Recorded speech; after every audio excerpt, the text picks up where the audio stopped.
Okay, we're going to take a look at section 1.1, number 5.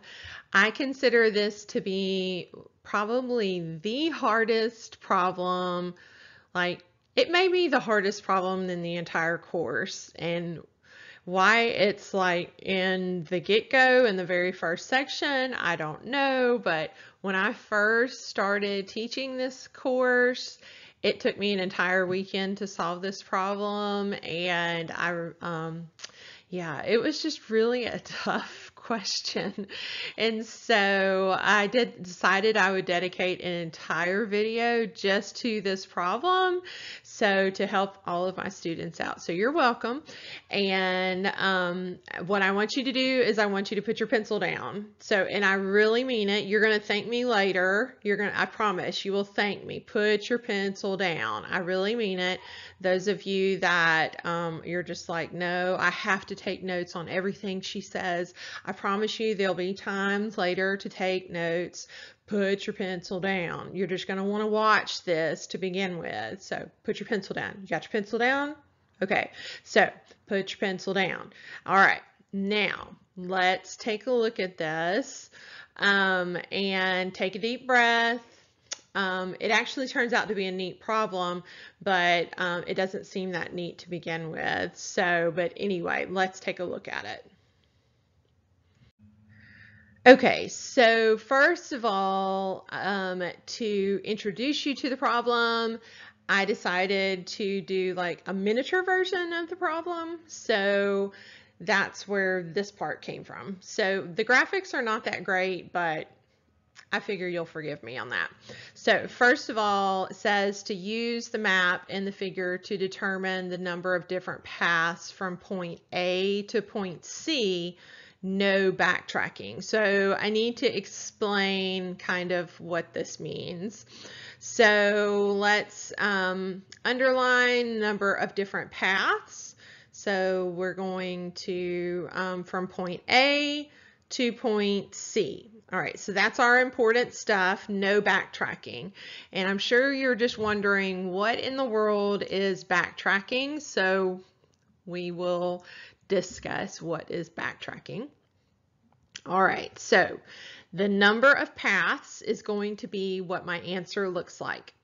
All right, now let's talk about this map, and we're going to get to backtracking to kind of help you understand. So if I were going to start at A and I were going to go to point C, which is the St. Francis Hotel, one possible way would be to go all the way down to the corner, follow the yellow brick road, yay, and then go down all the way down to the end of that street. So that's a pretty straight shot. And so that would get me from point A to point C. That is a totally legal route in this particular problem. Okay, now another way would be to follow this green route. Let's say I started down this route, I took a little turn here, and then let's say I forgot something and I needed to go back. If you ever turn back towards where you started from, that broke the backtracking law.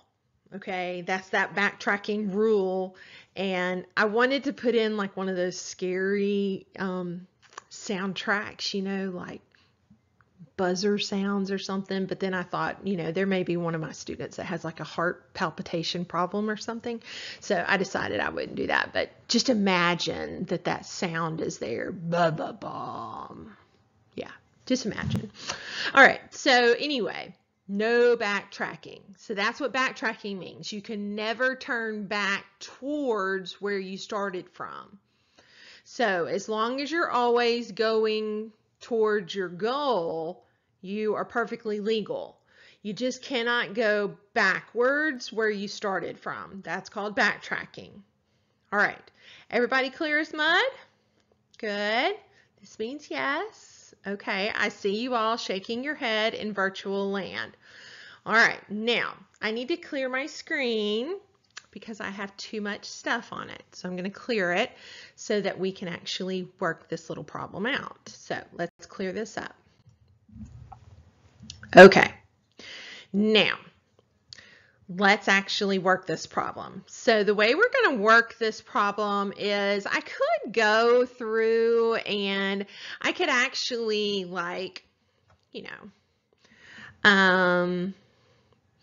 I could do all of those little arrows and just process of elimination, try to figure out every route, but inevitably that would get really jumbled up. And I don't like doing that because that makes me nervous. Like that gives me a little anxiety because I may just leave something out. So that's why mathematicians like order. And that is what this class is going to help you with. We're going to help you to try to find a mathematical way to do things in order to try to lessen your anxiety. Doesn't that sound great? Okay, so that's what we're going to do. We're going to try to do it in a more logical way and in more of an orderly fashion. Okay, so what we're going to do is we're going to kind of look at this little spot right here. All right, so I put a little yellow dot there. Now, I want you to think about how many different ways can you get from A to that yellow dot without breaking the backtracking law. It's not a trick question. There is only one way. You just walk straight there. Okay, so it turns out there's only one way to get there. Now going from A to this particular corner, there's actually only one way to get there. The only option you have is to walk straight down the street to there. So there's only one route. All right, now I'm going to go down this other way as well. Okay, so it turns out there's only one way to get to that corner and only one way to get to that corner. So in this particular problem, you're going to learn that corners are very important. The corner routes, all of the corners are going to help us get from A to C. So now I've determined all of my corners. All right, and notice that C is on a corner. So I've determined how to get to these corners. I just need to get here. Okay, so now that I've gotten to these corners, the next corner is I'm going to try to make it to this corner. So I put a little green dot there. Now, my little green dot, let's think about it.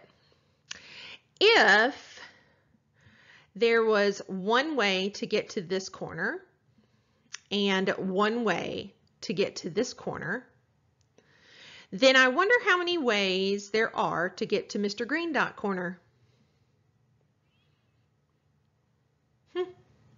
It turns out that if you have one way to get to this corner from this route, and you can go one way to this corner legally without backtracking, you could walk either way and get to Green Dot legally.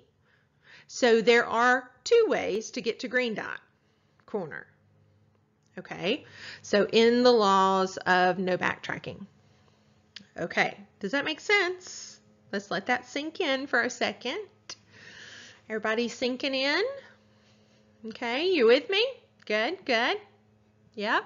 All right, good.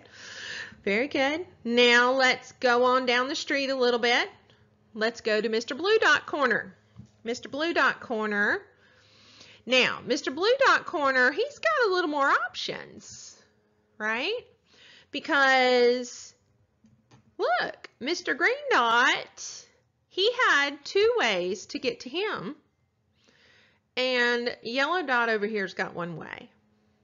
So I could have walked two different ways to get to green corner. And I've got one way to get over here to yellow corner. So to get to the blue corner, I've got a whopping 3 different ways that I could make it to this corner. He's pretty versatile. So there are 3 ways to get to that corner.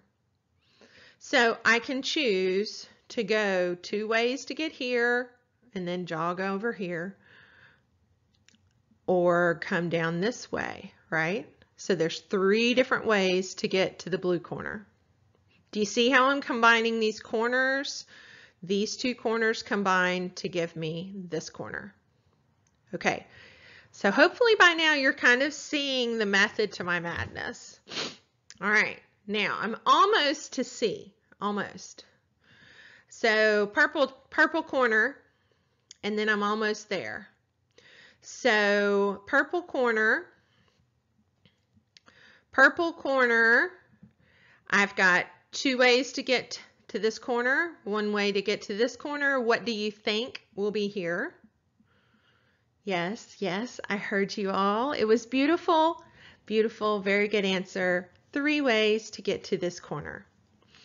Okay, now if there are 3 ways to get to this corner and 3 ways to get to this corner, then dun dun dun, let all of heaven ring. Please, my wonderful star students, tell me, how many ways are there going to be to get to C?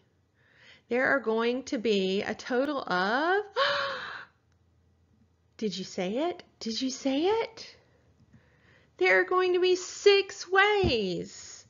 And we got that from saying there were 3 to get to this corner, 3 to get to this corner. So I have 6 different ways to get to that corner. So my answer to this question is that there are 6 paths to get to that corner. Now, I could have drawn all of those little yellow lines like I did at the beginning of the problem, and I could have figured out all of those different paths. There's 6 of them, but again, it's very easy to leave one out. And so I'm going to just choose to not try to figure out all 6 paths. Now, if you want to go back and choose all 6 paths, then that's fine. Now, this is where I would tell you, if you want to pause the video and you want to pick up your pencil and you want to replay this and do your notes, that would be what I would suggest that you do. Because then now that you've seen it, you should be able to go back and it should make more sense. Okay, so you may pick up your pencil now and redo your notes on this one and then go to the next slide. So it turns out that all of this mathematical stuff is from these corners come from a mathematician who figured all of this out named Pascal. You may actually remember learning something about Pascal. He has this famous thing called Pascal's triangle. So this is actually Pascal's triangle. I kind of give you, this is in your textbook, and so you'll be able to see this in your online textbook, but I just clipped it out for you here. Pascal's triangle is broken into different parts here. And so what Pascal's triangle says is that you can take these, you have numbers that are in rows and in diagonals. So you have numbers that are listed in rows. The rows start with the 0 row and they go infinitely many rows. And then you have diagonal rows that also start with a 0 diagonal and they go infinitely many diagonals. And what you do is you take the sum of these numbers. So like 1 plus 1 gives you 2. And then 1 plus 2 gives you 3. And you take the sum of those corner numbers. And so that's how you figure those numbers out in Pascal's triangle. So you're going to find out that in this map problem, the numbers that we get actually come from Pascal's triangle. And the numbers that are in Pascal's triangle are found all throughout nature. They're found repetitively in all types of mathematical problems and in all types of geometric series and different things like that. The man was a genius to figure this out. So you actually have a couple of problems on your homework asking you about Pascal's triangle. So it's a very easy question. The only thing that my students get tripped up on is that the questions look like this. What are the numbers of the fifth row of Pascal's triangle? So you go to the fifth row. So here's the fifth row, and I know that's kind of tiny, but 1, 5, 10, 10, 5, 1. But when you enter these things into Canvas and WebAssign, you have to do it very specific. Remember, this is a computer grading your problems, so you have to put it in. You would put it into the little box just like you see it here. So 1, 5, 10, 10, 5, 1. So make sure you put it in there, no extra spaces, no periods, no anything extra. Make sure you type it in there just like that. So if you type it in there, you get it, you get the credit for it just like that. So I have students that try to type extra stuff in there and then they get it wrong, even though, you know, it's obviously right. But anyway, the computer only knows how to grade it if it's exactly typed in there correctly like they want it. So then the diagonals are a little different because diagonals actually go on and on forever. So if you notice, like the diagonals keep going on and on forever. So if they ask you what are the numbers of a diagonal, so like what are the numbers of the second diagonal, a lot of times they'll ask you what are the first 5 numbers of the second diagonal.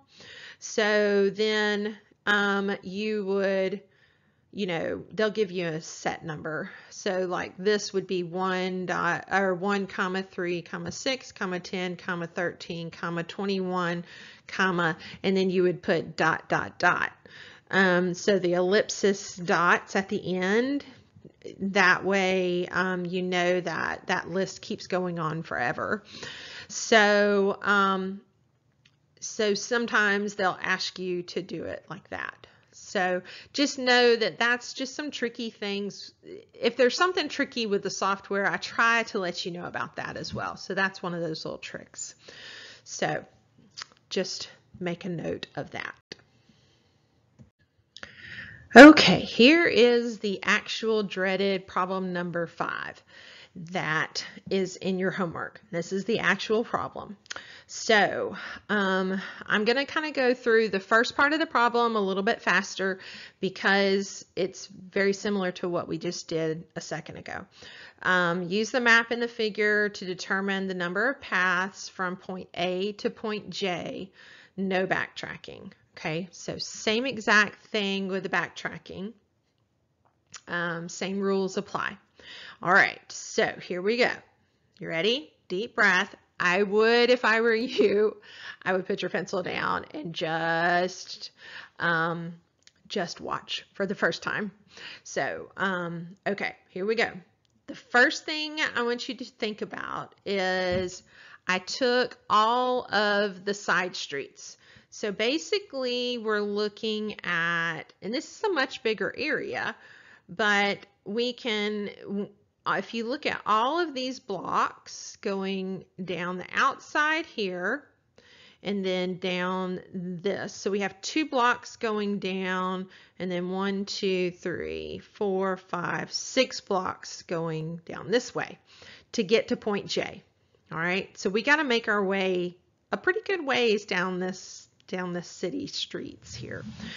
All right, so now all of these, so all of the yellow dots from A to all of those yellow dots, all of those are going to be 1s for the same reason why they were before.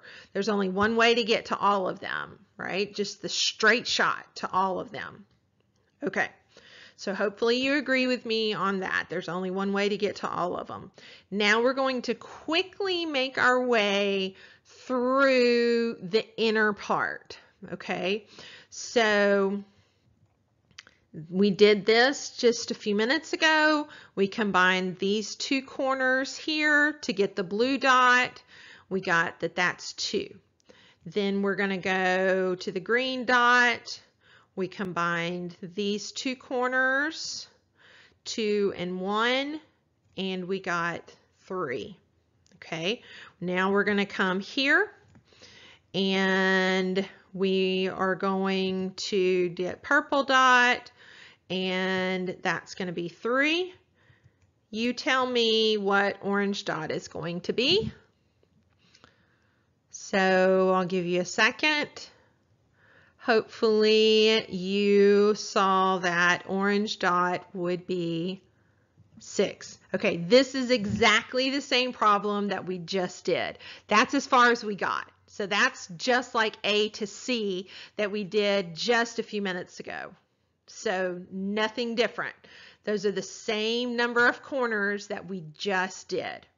Okay, so now we're in new territory, but it's the same exact process that we're doing, okay? So what we're going to do is we're going to come right here.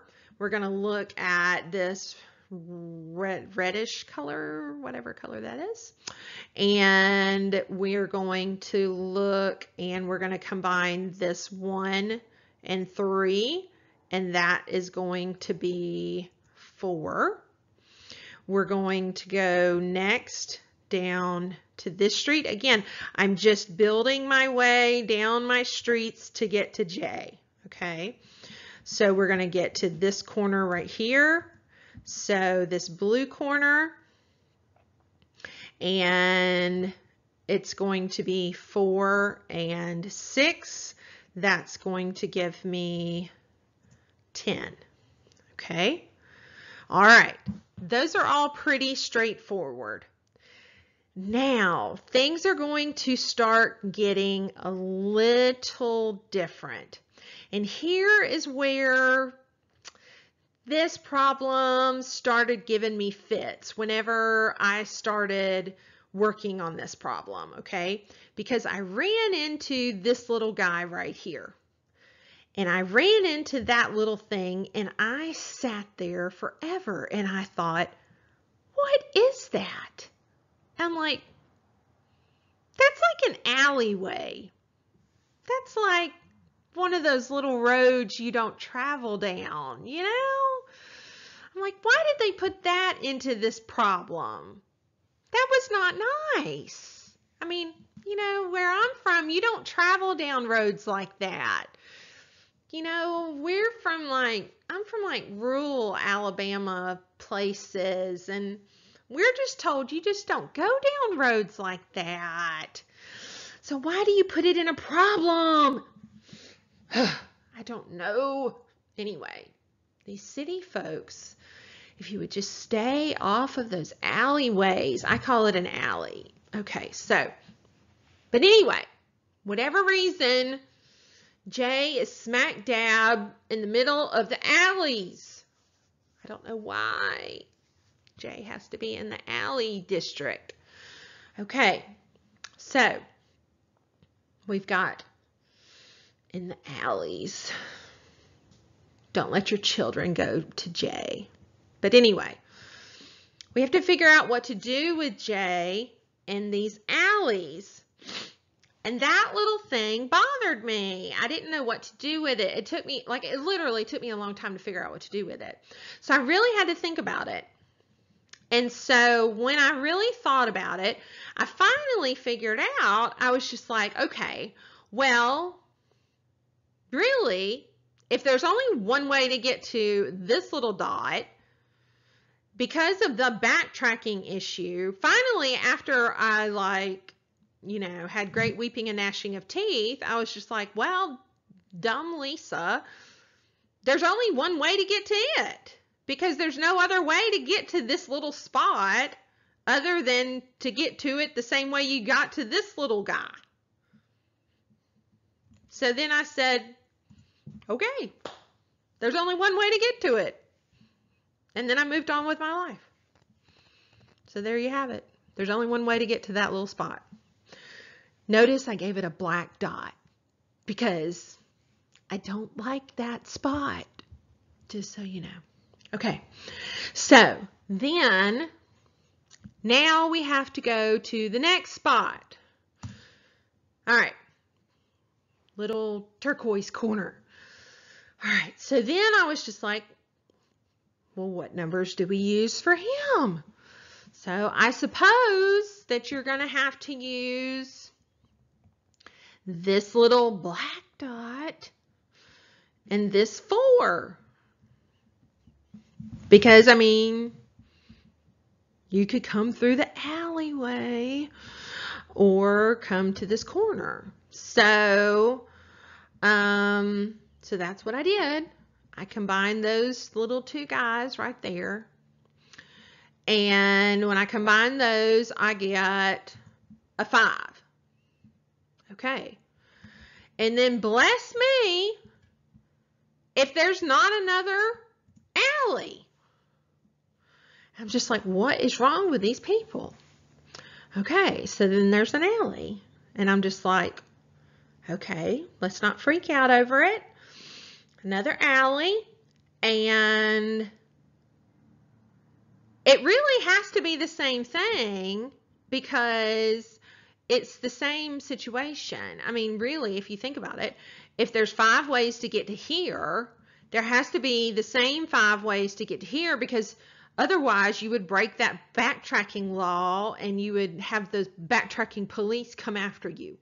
And so, yeah, that's it. There's just 5 ways to get there. There's only 5 ways. I mean, there's just no other way around it. So then that little canary yellow guy, I figured you have to get the alley guy and that guy. You have to add up those guys to get this guy. Okay, so you add up those guys and you get a whopping, these numbers are getting big. There's 15 ways to get to that corner. 15 ways. I mean, that's a lot. I'm glad I don't have to draw all those little arrows, because if I had to draw all those arrows, I wouldn't, like, that would be very confusing. So, okay. All right, now if that wasn't enough, then the next row, like, really bothered me. Because then, like, you're in the middle of the alleys. Like, you know, I mean, if you think about it, this is just like one little alley and like a big road. But like, this is like alleys. Like, in the middle of the alleys. That would make me nervous. I don't know. Maybe like Bourbon Street. I don't know. Just saying. Anyway, we got to figure out what to do with it, because it's in our problem. So, well, why in the world did I choose a pretty little color for that? I don't know. Anyway, whew, okay. We got to really figure out what to do with it.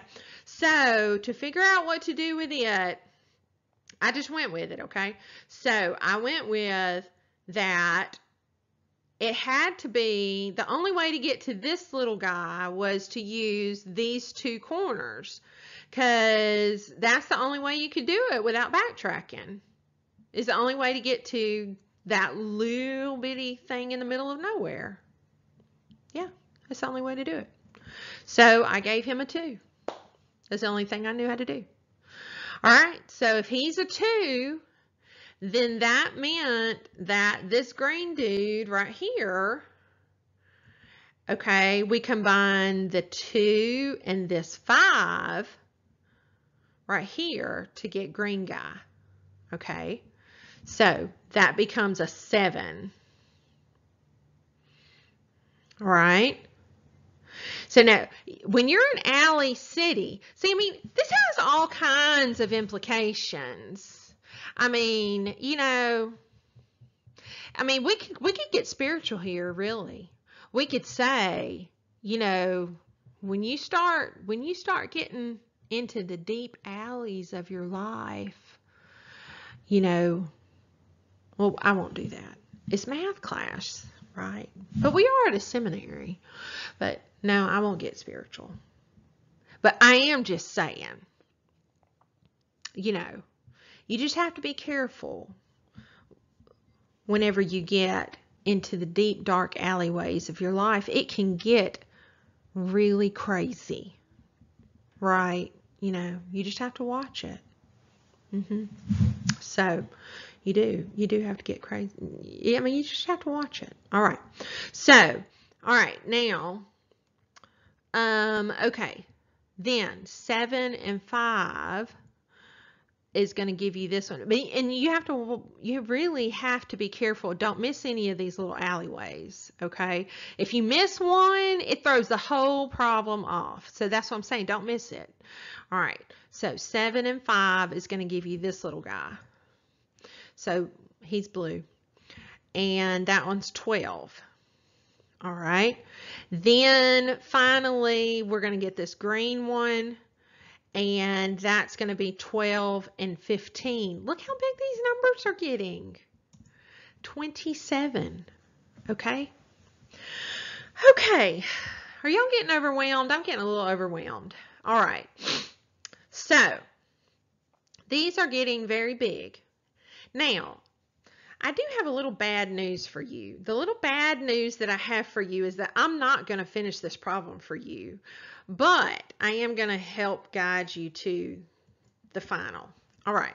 So what you have to do, I'm leading you to the home stretch. I'm going to lead you to the home stretch. Okay. All right. So the last row,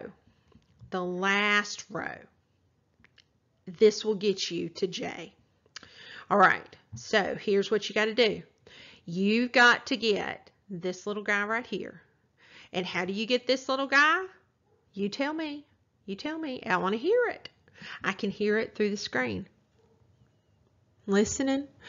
1 plus 2 is 3. Very good. Very good. See, I helped you with that one.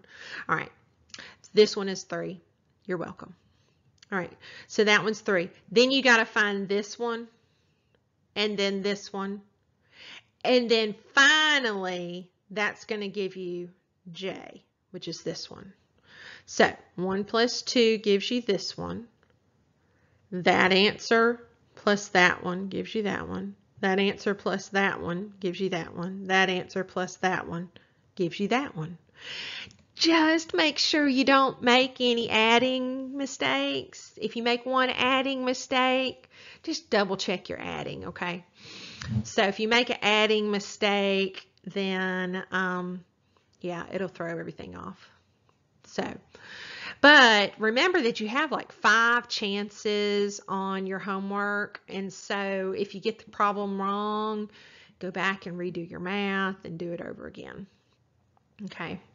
If you have a problem, major problems, questions, anything, just reach out to me. All right. I hope that explained the crazy map question and the hardest question in the whole class. It's crazy. But isn't it cool? Isn't it cool how God made all of that math like logical? It's just great to me. I love it. All right. I'm praying for you. Hope you have a great day. Thanks a lot.